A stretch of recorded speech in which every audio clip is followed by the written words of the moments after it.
প্রাথমিক স্বাস্থ্যসেবাকে মৌলিক অধিকার হিসেবে সংবিধানে অন্তর্ভুক্ত করবার সুপারিশ সহ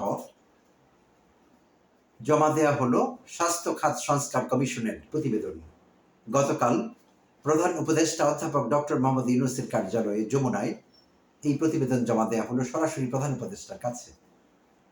তো মোটা দাগে এই সংস্কার প্রতিবেদনে 32টি সুপারিশ করা হয়েছে।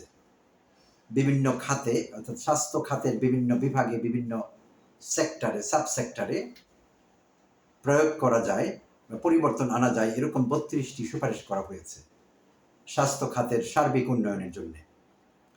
তো এই পয়েন্টটি আমার মনে দাগ কেটেছে, আমার কাছে ব্যক্তিগতভাবে খুবই ভালো লেগেছে যে এই দেশের প্রতিটি নাগরিক একটা সময়ে এটা ভাবতে পারবে যে নাগরিক অধিকার হিসেবে স্বাস্থ্য বিষয়ক প্রাথমিক সেবা তিনি পাচ্ছেন, এবং সেটি বিনামূল্যে, আর সেটি সংবিধানে অন্তর্ভুক্ত হওয়ার মাধ্যমে। তো আরো অনেক সুপারিশ এর মধ্যে আছে। তো আমি চুম্বক কিছু অংশ, যেটাকে হাইলাইটস বলা যেতে পারে, কিছু হাইলাইটস নিয়ে কথা বলবো প্রিয় দর্শক। তো এর মধ্যে আছে, এই কমিশন সুপারিশ করেছে যে স্বতন্ত্র একটি বাংলাদেশ স্বাস্থ্য সার্ভিস গঠন করতে হবে। এখন যেমন বাংলাদেশ সিভিল সার্ভিস, বিসিএস এর মধ্যে স্বাস্থ্য কেডার আছে একটি, তো ওরকম না, একেবারে স্বতন্ত্র হবে স্বাস্থ্য বিষয়ক একটি আলাদা কেডার, যেটাকে বলা হচ্ছে বাংলাদেশ স্বাস্থ্য সার্ভিস, যাতে স্বতন্ত্রভাবে স্বাস্থ্য বিষয়ে ফোকাস করা যায়।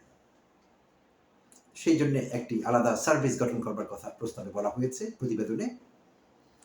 আরো বলা হয়েছে যে স্বাস্থ্য বিষয়ক সকল পুরনো আইন পর্যালোচনা করতে হবে। স্বাস্থ্য খাতকে নিয়ন্ত্রণ করে এরকম যত আইন আছে সবকিছু পর্যালোচনা করতে হবে, কারণ অনেক কিছু এখন আর এগুলো চলছে না, এখন আউটডেটেড, এগুলো এই সময়ে যাচ্ছে না। আর অনেক ব্যাপারে প্রতিবন্ধকতা তৈরি হচ্ছে, দেখা গিয়েছে যে বিভিন্ন আইনের দোহাই দিয়ে অনেক কিছু করা যাচ্ছে না, দ্রুত সিদ্ধান্ত নেওয়া যাচ্ছে না, অনেক কিছু করা যাচ্ছে না। তো তাই বলা হয়েছে সমস্ত পুরনো আইনকে পর্যালোচনা করতে হবে, করে যেগুলো যুগোপযোগী না সেগুলো বাতিল করতে হবে, এবং কিছু নতুন আইন প্রণয়ন করতে হবে সবকিছুকে এক্সপেডাইট করবার জন্য, মডার্নাইজ করবার জন্য, এরকম কিছু প্রস্তাব আছে। আরো বলা হয়েছে যে উপজেলা পর্যায়ে সেকেন্ডারি যে স্বাস্থ্য সেবা আছে সেটিকে আরো জোরদার করতে হবে, এবং জেলা পর্যায়ে হাসপাতালগুলোয় বিশেষায়িত চিকিৎসা সেবার ব্যবস্থা থাকতে হবে, স্পেশালাইজড ট্রিটমেন্টের ব্যবস্থা থাকতে হবে জেলা পর্যায়ের হসপিটালগুলোতে। এবং এই জন্য বলা হয়েছে পর্যাপ্ত জনবল নিয়োগ দিতে হবে, এবং যা যা লাগে সবকিছু করতে হবে, ওয়েল ইকুইপড হতে হবে হসপিটালগুলো জেলা পর্যায়ে। আরো বলা হয়েছে প্রতিটি বিভাগীয় পর্যায়ে, প্রতিটি বিভাগে অন্তত একটি করে টারশিয়ারি বা বিশ্ববিদ্যালয় পর্যায়ে যেটাকে বলি আমরা, ওই মানের একটি করে হসপিটাল থাকতে হবে প্রতিটি বিভাগীয় পর্যায়ে, এবং সেখানে চিকিৎসাটি থাকতে হবে বিশ্বমানের, যাতে কাউকে ঢাকায় পিজি হসপিটাল, যেটি সাবেক এখন বাংলাদেশ মেডিকেল কলেজ, তো মেডিকেল ইউনিভার্সিটি, তো সেখানে দৌড়াদৌড়ি করতে না হয়, বা জাতীয় পর্যায়ে এসে বিভিন্ন ইনস্টিটিউটে বা স্পেশালাইজড বিভিন্ন সংস্থায় এসে ভিড় করতে না হয়। প্রত্যেকটি বিভাগীয় পর্যায়ে যাতে সেই বিভাগের লোকেরা বিশেষায়িত এবং বিশ্বমানের চিকিৎসা পেতে পারেন। এবং বলা হয়েছে এই জন্যে বিনিয়োগ করতে হবে, নতুন হসপিটাল বানাতে হবে, এই প্রস্তাবগুলো রাখা আছে প্রতিবেদনে। আরো আছে দেশের সব সেকেন্ডারি এবং টারশিয়ারি হাসপাতালের, অর্থাৎ জেলা এবং বিভাগীয় পর্যায়ের যত হসপিটাল আছে সব জায়গায় রক্ত সঞ্চালন সেবা এবং ল্যাব সেবা, ল্যাবরেটরি সেবাগুলো থাকতে হবে 24/7, অর্থাৎ সপ্তাহে 7 দিন এবং 24 ঘন্টায় খোলা থাকতে হবে।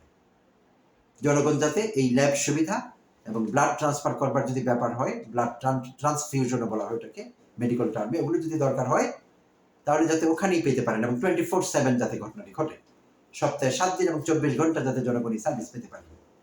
তো এরকম আরো বেশ কিছু ভালো ভালো সুপারিশ অন্তর্ভুক্ত করা হয়েছে এই প্রতিবেদনে, এবং অধ্যাপক ডক্টর মোহাম্মদ ইউনূস তাৎক্ষণিকভাবে জানিয়েছেন যে যেই সুপারিশগুলো এখনই ইমপ্লিমেন্টেবল, এখনই ইমপ্লিমেন্ট করা যাচ্ছে, সেগুলো এখনই ইমপ্লিমেন্ট করতে হবে, আর বাদ বাকিগুলো সময় নিয়ে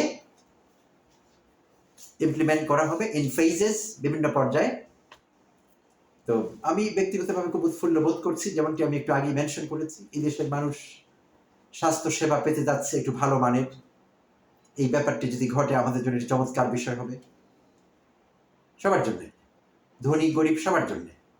এবং আরো বলা হয়েছে যারা অতি দরিদ্র এখানে আছেন, দারিদ্র সেবার নিচে বসবাস করছেন, তারা সব সেবা স্বাস্থ্য বিষয়ক ফ্রিতে পাবেন, এই ব্যবস্থার কথা বলা হয়েছে। এবং ওষুধপত্র ফ্রি দেওয়ার কথা বলা হয়েছে, এবং কিছু ওষুধ ন্যায্য মূল্যে, এবং ওষুধের যে ইনগ্রেডিয়েন্টস গুলো আছে, কাঁচামাল, সেগুলো যাতে স্থানীয়ভাবে উৎপাদন করা যায় এবং ঔষধ ব্যবস্থাপনা তথা ওষুধ উৎপাদনে আরো সক্ষমতা বাড়ানো যায়, এই বিষয়ে আলোকপাত করা হয়েছে প্রতিবেদনে। তো হাইলাইটস গুলো আপনাদের সঙ্গে শেয়ার করলাম প্রিয় দর্শক। এই রিপোর্টটি আরো ডিটেইলে আছে, তো এটা নিয়ে বিস্তারিত কথা বলবার সুযোগ নেই। ধন্যবাদ সবাইকে, ভালো থাকবেন।